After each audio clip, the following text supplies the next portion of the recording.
Will inline make your code faster, and should you always use it? Here we have x plus y, and then add, which is just x plus y in a function, and then add inline, which just adds the inline keyword. So let's take a look at what might actually happen. For x plus y, it will just do x plus y.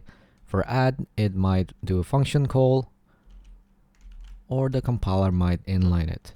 For add inline, it will do x plus y. So with inline, we avoid the function call overhead. But what about this? We have stretcher, which is a loop. Seems like a pretty small function, right? And then we have stretcher inline, which just adds the inline keyword. Should you actually use inline here? Well, let's take a look at what's going to happen. For stretcher, it's a function call, and for stretcher inline, well, it looks like it's actually not a small function. So why is inline bad here? When we have multiple copies of the same inline function, we have a lot more instructions. And the reason that is bad is we might be spending more time in the loop than calling the function, to the point where the overhead of calling the function is negligible. But we're always paying with more instructions, which results in more iCache misses. Let's take a look at what might happen when we use inline.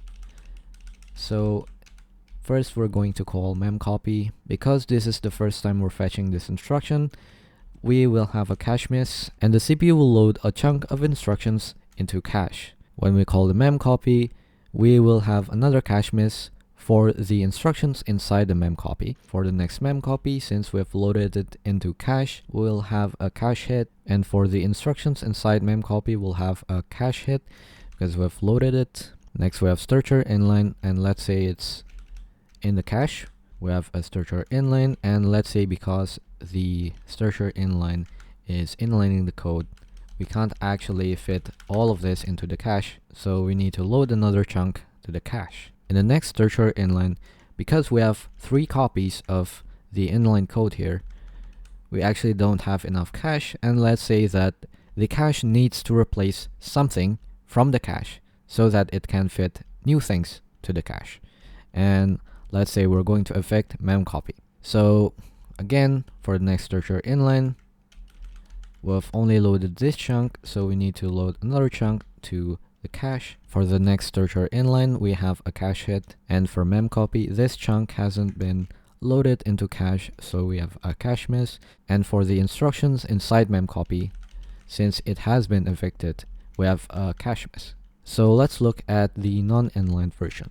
We have memcopy, and we'll load this chunk into the cache. We need to also load the instructions inside memcopy, so we have a cache miss. And for the next memcopy call, we have a cache hit because we've loaded this. And for the instructions inside memcopy, we have a cache hit because we've loaded it. For stretcher, we have a cache hit because we've loaded the chunk, and we have a cache miss for the instructions inside stretcher. For the next stretchers, we have cache hits because we've loaded this chunk into cache. And for the instructions inside stretcher, we have also cache hits because we've loaded it. And when we have memcopy, we have a cache hit because we've loaded it, and we haven't needed to affect anything from cache. So in the non-inline version, we're going to have fewer cache misses because we are more efficiently using the cache. It is more possible to fit this chunk into cache than this chunk because we have multiple copies of the function.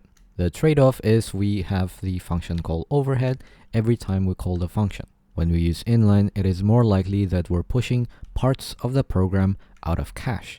So when should you actually use inline? Well, practically, I don't think you should bother with it. Instead, you should just let the compiler decide. Again, there are some good use cases of inline, like in tight loops, where the function call overhead matters, but there is a situation where you should always want to inline, which is when you expose the implementation of the function in the header file. In this case, you have a small function that you don't really care if it's copied everywhere, but the more important thing is that it will enable certain compile time optimizations which will not work without inline. For example, if this function takes a string argument and you do a strlen with it, and you pass a literal string into this function, it is possible for the compiler to optimize out this strlen to size of, since it's a literal string. It should be noted that when you do inline, it doesn't actually force the compiler to inline it. If you want to force inline it, you should use always inline, though this is a compiler extension, so it's not portable.